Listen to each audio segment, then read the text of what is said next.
Bienvenida o bienvenido a esta inmersión profunda. Hoy vamos a explorar un concepto bastante específico y potente, ¿verdad? Sí, un concepto clave. Exacto. Presentado en un texto sobre liderazgo y también espiritualidad, la idea de comunión. Se describe como el cuarto nivel, como la culminación de un camino de crecimiento personal y también profesional. Eso es.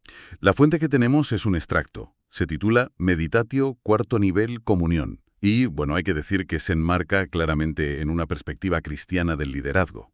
Sí, eso es importante tenerlo en cuenta desde el principio. Nuestro objetivo aquí, pues, es desentrañar juntos qué significa realmente esta comunión, según lo que dice esta fuente, cómo se supone que se manifiesta en la práctica, sobre todo en el mundo de la empresa, del liderazgo actual, que es complejo. Sin duda. Y por qué este texto la considera, bueno, la cima de una transformación importante. Vale.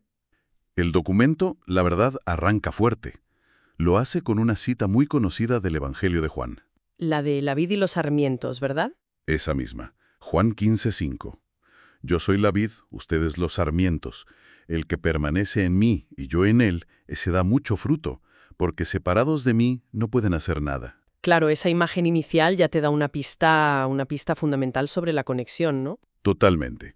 Interconexión, dependencia mutua, ¿de dónde viene la vitalidad? Según este enfoque, claro, todo eso subyace a la comunión. Muy bien planteado. Muy bien, pues vamos a meternos en materia. El texto presenta esta comunión como el estadio final de un proceso. Describe una secuencia. Primero, la conciencia despierta. Ajá. Luego, la conversión, que actúa como una purificación interior. Después, la coherencia, que se afianza entre valores y acciones. Y finalmente, en este cuarto nivel, el amor se expande. Suena elevado.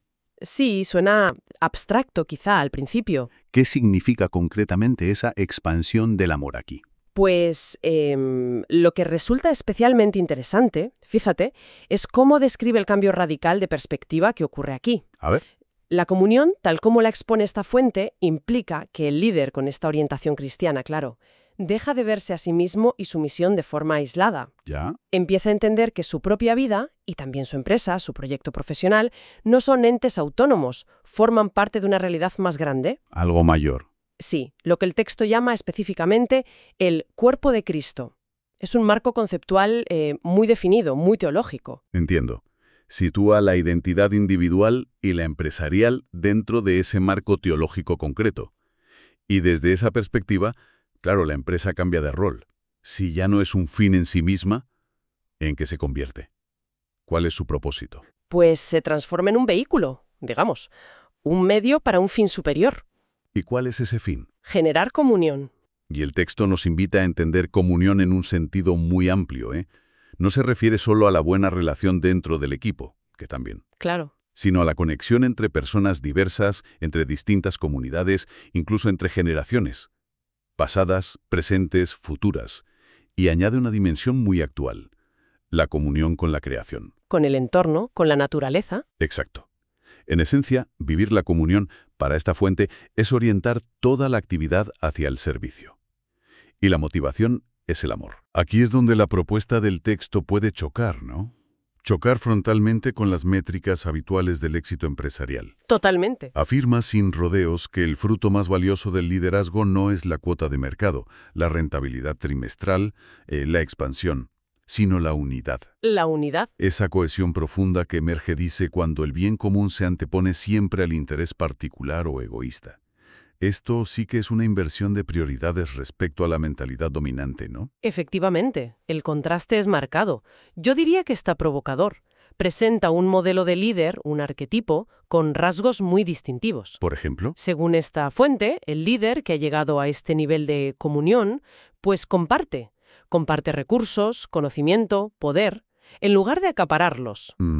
Practica una escucha profunda, empática, en vez de imponer su visión sí o sí. confía más que controla. Exacto. Opera desde la confianza en los demás, sustituyendo esa necesidad de controlarlo todo. Y hay un punto que me parece central en la descripción. La capacidad de ver en cada persona, sea quien sea, un hermano o una hermana. ¡Guau! Y en cada interacción, por normal que parezca, una oportunidad de gracia, un momento con potencial trascendente. Es una visión muy, punto, humanizadora, desde luego, y espiritualmente ambiciosa, sin duda. Pero, a ver, ¿el texto al presentar este ideal reconoce de alguna forma la tensión enorme que esto puede generar en entornos supercompetitivos? Es una buena pregunta. ¿Aborda cómo se conjuga esto con la necesidad básica de supervivencia o rentabilidad de una empresa en el mundo real? A ver, el texto no entra explícitamente en un análisis súper detallado de esas tensiones competitivas, pero la respuesta implícita parece estar en la conexión que hace con la idea de hacer visible el reino de Dios en la tierra. O sea, el propósito último que propone va más allá de la lógica puramente mercantil. Eso es. El objetivo es contribuir a una sociedad más reconciliada, justa, solidaria. Y la actividad empresarial se entiende como una herramienta para ese fin mayor. Claro. La rentabilidad y la sostenibilidad serían necesarias, por supuesto, pero estarían subordinadas a ese propósito trascendente de construir comunión.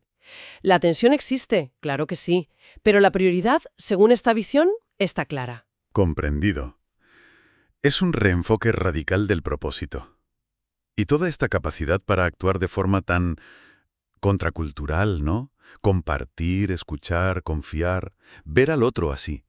¿De dónde sale eso? ¿Cómo se alimenta esa disposición constante, según el texto? Pues la fuente lo vincula, sin ninguna duda, a la metáfora inicial de la vid y los sarmientos, a esa cita de Juan 15:5. Vuelve a ella. Sí, recalca que la capacidad de generar esta comunión verdadera en el mundo no es un logro puramente humano, no es una técnica de gestión que aprendes en un curso.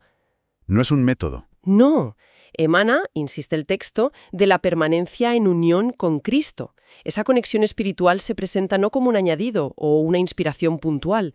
Como algo opcional. Nada de eso. Es la fuente indispensable. Es la savia que permite dar ese fruto específico de amor que sirve y une.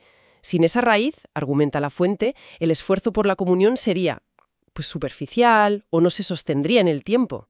Entonces, para esta fuente, esa conexión espiritual es la condición sine qua non, la base de todo. Exactamente. Vale. Si intentamos llevar esto al terreno práctico, ¿qué implicaciones tiene en el día a día de un líder o de una organización? Y sobre todo, ¿por qué esa insistencia del texto en que el mundo empresarial necesita urgentemente este enfoque? ¿Detecta alguna crisis o vacío particular? Pues si conectamos los puntos que ofrece el texto, esa sensación de urgencia parece nacer de una percepción de que el paradigma dominante en la economía y en la empresa necesita una transformación profunda. Un cambio de modelo. Sí, habla explícitamente de la necesidad de tejer redes de líderes, líderes que se vean no como rivales en una jungla, Compitiendo a muerte. sino como colaboradores del reino, trabajando juntos hacia metas que van más allá del beneficio individual. Menciona también la importancia de impulsar iniciativas, proyectos, que no separen lo económico de lo espiritual, sino que busquen una integración coherente. Que no sean compartimentos estancos. Exacto. Y, de manera fundamental, subraya que las empresas tienen la capacidad y la responsabilidad de generar no solo resultados económicos, que son necesarios, claro, sino también capital social y espiritual. Capital social y espiritual. ¿Cómo? Pues generando vínculos humanos sólidos, esperanza tangible, un sentido compartido de propósito que dé significado al trabajo diario. Parece una respuesta directa a una sensación de, no sé, fragmentación, aislamiento, quizá incluso de cinismo que a veces se percibe en el mundo laboral, ¿no? Yo creo que sí. Busca ofrecer un antídoto basado en la conexión y en un propósito que trasciende lo inmediato. Exactamente, se podría interpretar así, como una propuesta para contrarrestar tendencias de individualismo extremo o de una visión puramente materialista del éxito, proponiendo un modelo donde la creación de comunidad y el servicio al bien común son centrales. Y el texto no se queda en la filosofía, ¿eh? Es muy concreto en sus recomendaciones. Propone una oración específica para pedir la gracia de ser instrumento de comunión. Lo cual refuerza esa dependencia de la fuente espiritual que mencionábamos antes. Claro. Pero también plantea una serie de preguntas para la reflexión personal que son bastante directas. Sí, van al núcleo. Me llamó especialmente la atención una. ¿Mi liderazgo genera comunión o dependencia, colaboración o control? Es una pregunta que obliga a un examen de conciencia, bueno, brutalmente honesto, sobre el impacto real que uno tiene. Ciertamente.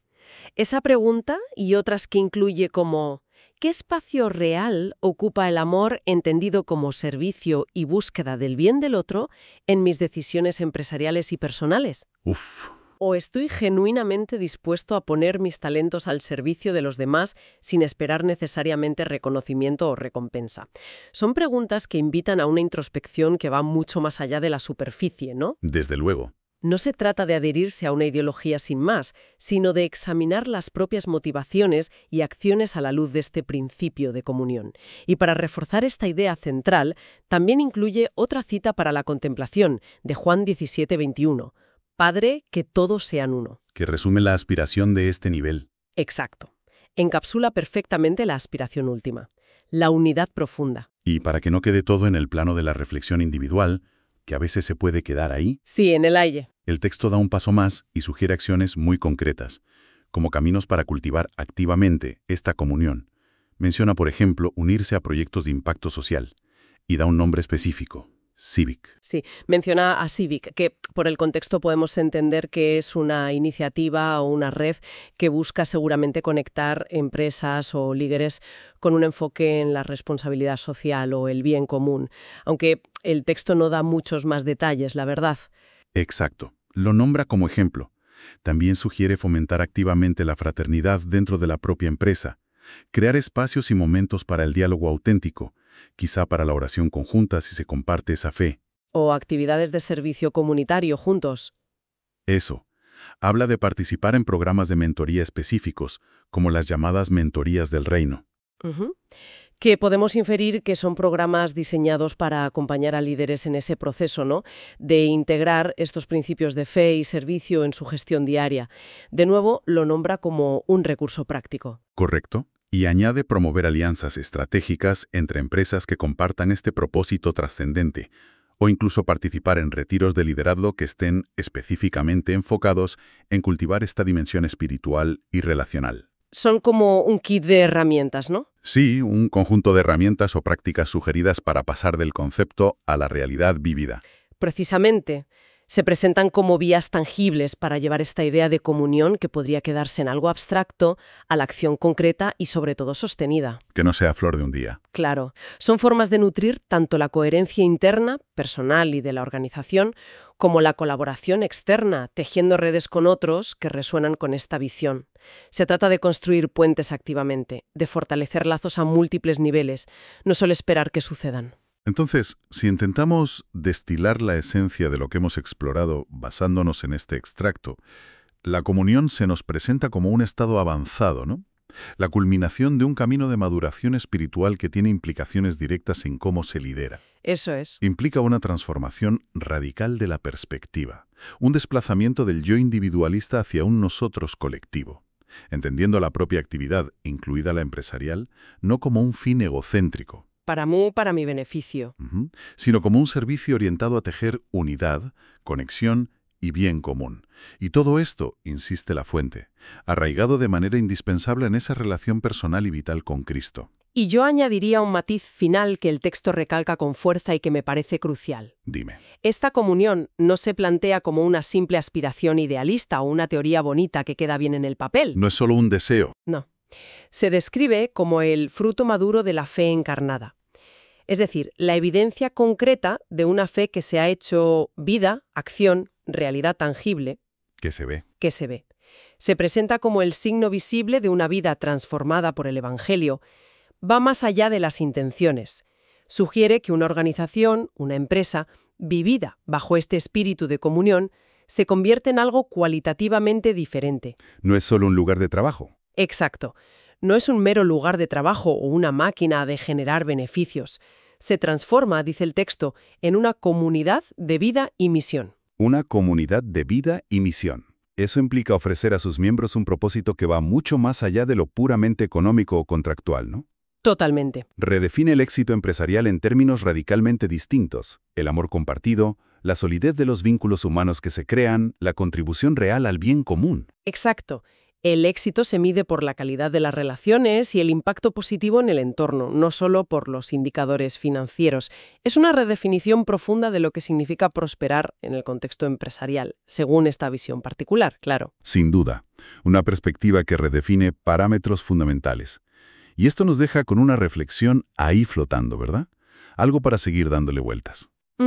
Si esta noción de comunión pone un énfasis tan absoluto en la unidad, en el servicio desinteresado y en el bien colectivo como la métrica primordial del éxito, ¿de qué manera podría la aplicación extendida y genuina de esta perspectiva desafiar o incluso dinamitar nuestras concepciones más arraigadas sobre la competencia? Buena pregunta. Sobre el mérito individual, la acumulación, y no solo en los negocios, sino en cualquier esfera de la actividad humana donde colaboramos, competimos y convivimos. Sí, en cualquier ámbito. Una pregunta abierta que invita a seguir profundizando.